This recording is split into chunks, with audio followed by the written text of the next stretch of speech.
Local 4 News starts now with a breaking news alert. A nightmare unfolding tonight on Chicago's North Shore. 6 people are dead, dozens others hospitalized after a gunman opens fire on an annual 4th of July parade in Highland Park, Illinois. Right now, police are actively searching for the gunman who took off right after that shooting. Yeah, Highland Park is a suburb of Chicago and 25 miles north of the city center. Nick Monticelli is on the way to Highland Park, Illinois right now, but we begin with Mara McDonald, who is live in the newsroom. And Mara, you've been monitoring new information, and we just got an update. Kimberly, we did within the last couple minutes, and here is what police on the scene are telling us, that of the 6 confirmed fatalities that they have here, 5 were adults who died at the scene. A 6th person died at the hospital. It is unclear whether that is an adult or a child. Police telling everybody to stand by because these numbers are likely going to be fluid. Medics triaging as many of the injured people at the scene. More than 24 have been taken to the hospital after a gunman perched on a roof fired indiscriminately into the crowd. We were walking up and we saw police, they kind of shoot us away, and they were running quietly around the corner. And then we walked a little closer and I saw someone on the ground with his leg in the air and the girl crying next to him. And then to my left, my mom and I saw at least 3 more people on the ground, bloody. And then naturally, we just started running towards our car. 6 have died. Our community was terrorized by an act of violence that has shaken us to our core. Our hearts go out to the families of the victims during this devastating time. On a day that we came together to celebrate community and freedom, we're instead mourning the tragic loss of life and struggling with the terror that was brought upon us. The shooter is on the run. The best description they have of him right now, a white male, slim build with long black hair, likely 18 to 20 years old, wearing a white or blue t-shirt. Witnesses say there were 20 to 25 shots in rapid succession. People dropped what they brought with them and ran. This person is not yet in custody. We have hundreds of police officers out here, as the mayor said, from the FBI, the state police, other federal agencies. We have SWAT teams that are going door to door as well. Anybody with any video surveillance is strongly encouraged to contact the Highland Park Police Department so we can take a look at that and it can be useful in our investigation. Back here live, fireworks shows across the Chicagoland area are now canceled for this evening, as well as in neighboring Wisconsin. They've started canceling their fireworks and July 4th related events as well. We're live in the newsroom. Kimberly, Karen, back to you. Just an awful, awful situation, Mara. What do we know about the gun so far? So police did find a gun, the rifle. What they are saying is a rifle on top of one of those buildings. They believe it is the rifle used. They are not saying what kind of rifle it was, only that they are doing what's called an urgent trace right now to figure out where it came from and who it belongs to. Yeah, a lot more to come on Back this. to you. All right, Mara, thank you. Now to some more breaking news happening here at home in Mount Clemens. That's where a barricaded gunman has fired shots at police. And this is happening over on Clinton Street near Gratiot, right where it splits off. Priya Mann live right now with the very latest. Priya.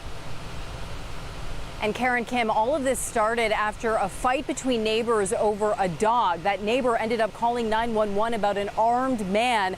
When police arrived, that 64-year-old opened fire on police not once but twice. I want to show you, we're about half a mile away from where this barricaded gunman is currently in his condo. It's right by that steeple that's near downtown Mount Clemens. Just a moment ago, we saw an ambulance come by here. Here's what we know from Macomb County Sheriff Wickersham. The first call came in at around 11:46. A neighbor calling about another neighbor who was armed. This was over a fight involving a dog. When officers arrived, that gunman opened fire on police, first shooting from his garage and then shooting at officers from a window. Now the SWAT team has the entire area cordoned off. Here is the sheriff talking about exactly what went down, what officers were up against just a short time ago. It's a dangerous and a very, very scary situation. I don't want to go into everything right now. There was from the garage and from windows up, so it's a tough situation. But our SWAT team is in place. We have a good perimeter, and if he's watching TV, I just hope that he knows we're here to help him, and we want to resolve this peacefully.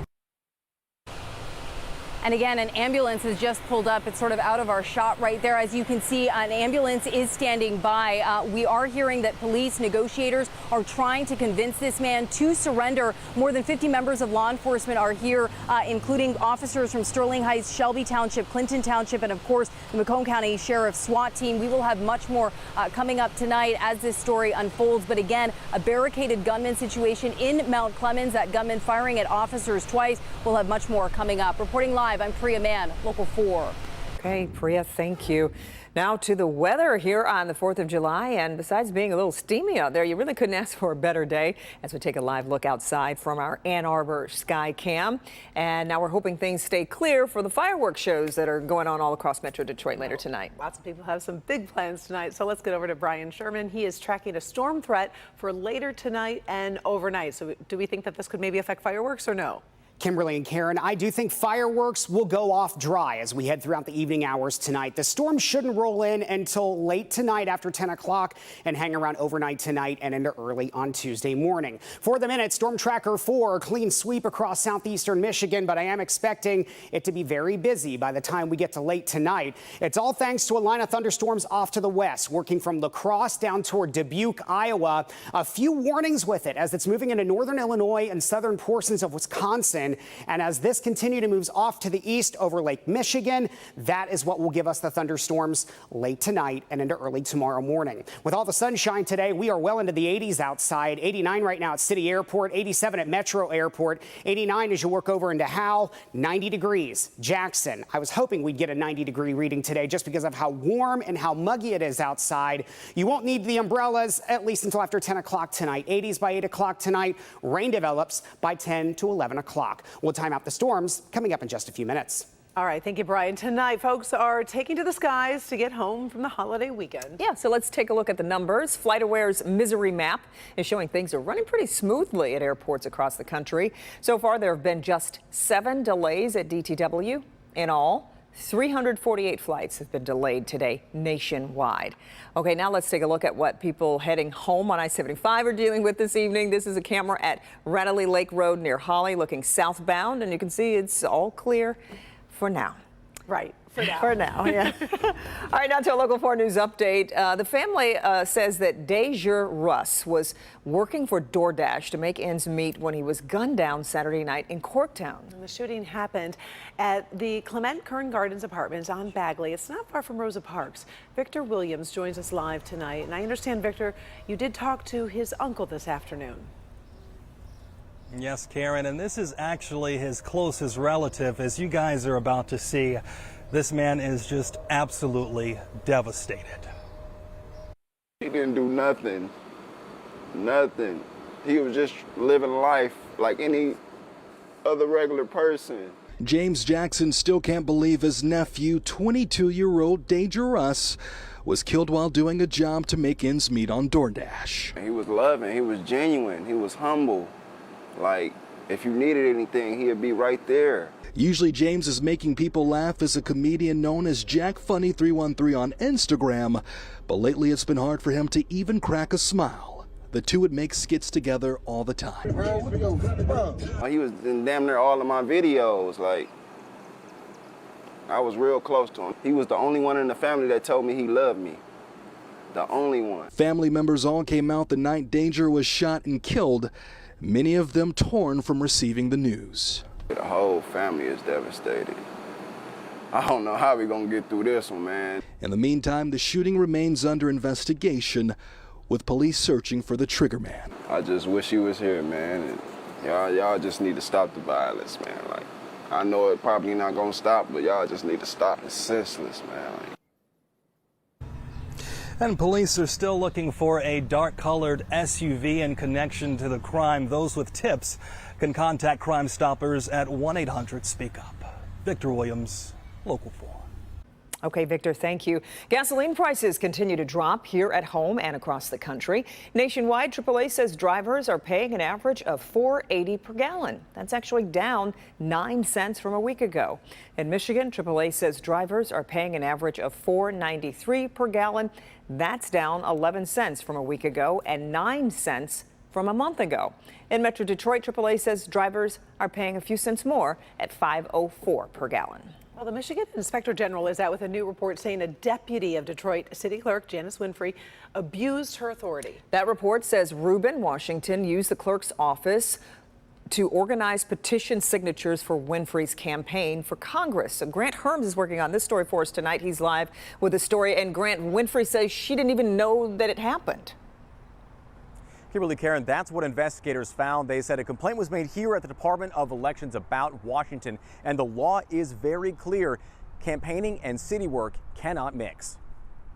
The report finding Detroit's Deputy Elections Director, Reuben Washington, abused his authority during 2 training sessions in the spring. The city's Office of the Inspector General releasing their findings in late June. According to the report, Washington abused his authority by using city resources and city property for political activities during work hours, by telling the trainees that current city clerk Janice Winfrey was running for Congress in Michigan's newly drawn 12th district.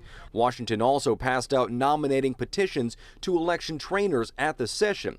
Both instances are in violation of the city's charter. Investigators did not find that Winfrey did anything wrong. According to an interview that was part of the report, they said she was unaware Washington had talked about her campaign while at work, and that she had been, quote, very careful about mixing her work as city clerk with her campaign. In a letter included in the report, Washington writing that he had read the report, saying, I accept responsibility and assure you that this type of activity will not occur again in the future.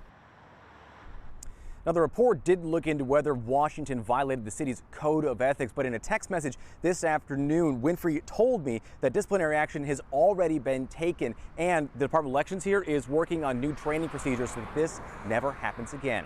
In downtown Detroit, Grant Herms, Local